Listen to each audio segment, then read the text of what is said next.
আসসালামু আলাইকুম। ভারতীয় নায়িকা রাশমিকা মান্ধানাকে নিয়ে একটি মাহফিলে কথা বলার কারণে সমালোচিত হয়েছেন ইসলামী বক্তা মুফতি আমির হামজা। এবার তিনি তার ভাইরাল হওয়া সেই ভিডিও এবং তার বক্তব্য নিয়ে তিনি নিজেই মুখ খুলেছেন। তিনি একটি ব্যাখ্যা দিয়েছেন, তার সেই ব্যাখ্যাটি তিনি তার নিজের ভেরিফাইড ফেসবুক পেজে লিখেছেন। কি ব্যাখ্যা তিনি দিয়েছেন সেটা আজকের ভিডিওতে আমরা জানবো, সাথে সাথে তার সেই ব্যাখ্যাটা আদৌ যুক্তিযুক্ত হয়েছে কিনা সেটাও জানার চেষ্টা করব। আসলে মুফতি আমির হামজা সহ বর্তমানে অনেক বক্তারাই এই ধরনের বক্তব্য দিয়ে থাকেন, বিশেষ করে নায়িকাদেরকে নিয়ে, তারপরে বিভিন্ন মুভি নিয়ে, বিভিন্ন নায়কদেরকে নিয়ে বিভিন্ন মন্তব্য বিভিন্ন সময় করে তারা সমালোচিত হচ্ছেন এবং এটি যে খারাপ এটা সম্পর্কেও বিভিন্ন ইসলামিক স্কলাররা মুখ খুলেছেন। এবার নতুন করে সমালোচনার মুখে পড়েছেন মুফতি আমির হামজা। তিনি তার সেই ভিডিও সম্পর্কে বা রাশমিকা মান্দানাকে নিয়ে তিনি যে মন্তব্য করেছিলেন সে সম্পর্কে মুখ খুলেছেন। কি বলেছেন তিনি, আসেন আমরা সেই বিষয়টা জানি এবং এটা আদৌ যুক্তিযুক্ত কিনা, তার যেই বক্তব্যটা তিনি যেটা দিয়েছেন তার ভেরিফাইড ফেসবুক পেজে এটা আদৌ যুক্তিযুক্ত কিনা সেটাও আমরা একটু বোঝার চেষ্টা করব। তিনি লিখেছেন, আসসালামু আলাইকুম প্রিয় তাওহিদি জনতা, আপনাদেরকে বারবার আশাহত করার জন্য আমি দুঃখ প্রকাশ করছি, ক্ষমা প্রার্থনা করছি।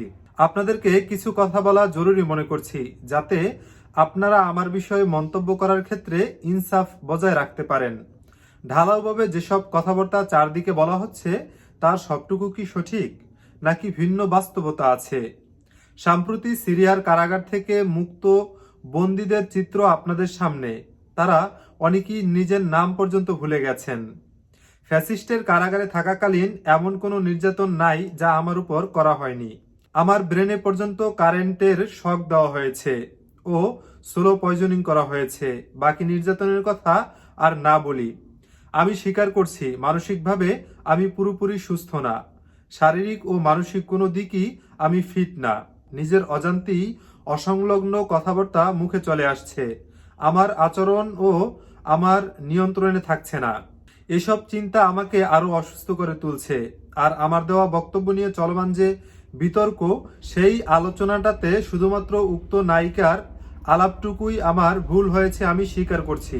তবে যদি আলোচনাটি পুরোপুরি শোনেন তাহলে দেখবেন আলোচনাটি গুরুত্বপূর্ণ ছিল। ভবিষ্যতে আমি আরো সতর্ক থাকার চেষ্টা করব ইনশাল্লাহ। এখন আপনারা বলতে পারেন, আমি যেহেতু মানসিক ও শারীরিকভাবে ফিট না, তাহলে এত মাহফিল কেন করছি? সেক্ষেত্রে আপনাকে বলবো, আপনি কিছুক্ষণ আমার জায়গায় দাঁড়ান ভাই, প্লিজ। তারপর ভাবুন। খোলামেলা আপনাদেরকে বলছি, জামায়াতের কেন্দ্রীয় দায়িত্বশীল, বিএনপির কেন্দ্রীয় নেতারা, শিবিরের কেন্দ্রীয় নেতাদের কেউ যখন একটা মাহফিলের জন্য রিকোয়েস্ট করে, তখন আমার কি করার থাকতে পারে বলুন? শুধুমাত্র ভিআইপিদের রিকোয়েস্ট রাখতে গেলেই সাধারণ জনতা তো বহুদূর, জেলা দায়িত্বশীল ও আত্মীয় স্বজনদের রিকোয়েস্টও রাখা সম্ভব হয় না।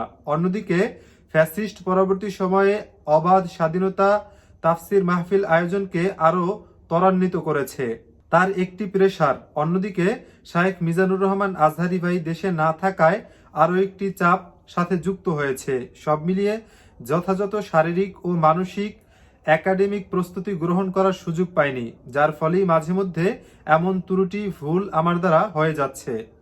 আমি আবারও বলছি, আমি সুস্থ না। অন্যদিকে বাস্তবতার শিকার, যেখানে সুস্থ মানুষের পক্ষেই এত প্রোগ্রাম জার্নি করা অসম্ভব হয়ে যায়, সেখানে আমার মতো অসুস্থ ব্যক্তির বর্তমান অবস্থা কি এতটুকু ভেবে দেখবেন?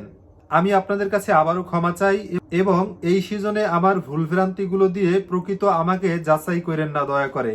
আমি কথা দিচ্ছি, পরবর্তী বছরগুলোতে পরিপূর্ণ প্রস্তুতি ও আমার যথাযথ স্টেটমেন্ট নিয়ে তাফসির মাহফিলে অংশগ্রহণ করব ইনশাল্লাহ।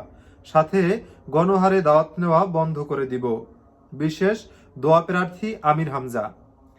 তো এই বক্তব্য তিনি দিয়েছেন। তিনি এখানে স্বীকার করেছেন যে তার সেই বক্তব্যটা দেওয়া আসলে ভুল ছিল এবং তিনি মানসিকভাবে অসুস্থ এবং শারীরিকভাবে অনেকটা অসুস্থ, এবং তার এই কথাটা যে সত্যি সেটা আমরা আয়নাঘর সম্পর্কে জানার পরেই বুঝতে পেরেছি। সুতরাং তিনি তার ভুল যেহেতু স্বীকার করেছেন, এ নিয়ে আর কোনো ট্রোল করা আমাদের উচিত হবে বলে মনে করছি না।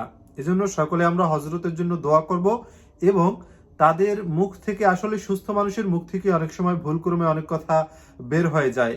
এ কারণে তার মুখ থেকে যে কথাটা বের হয়েছে সেটা আমরা ক্ষমা সুন্দর দৃষ্টিতে দেখার চেষ্টা করবো ইনশাল্লাহ।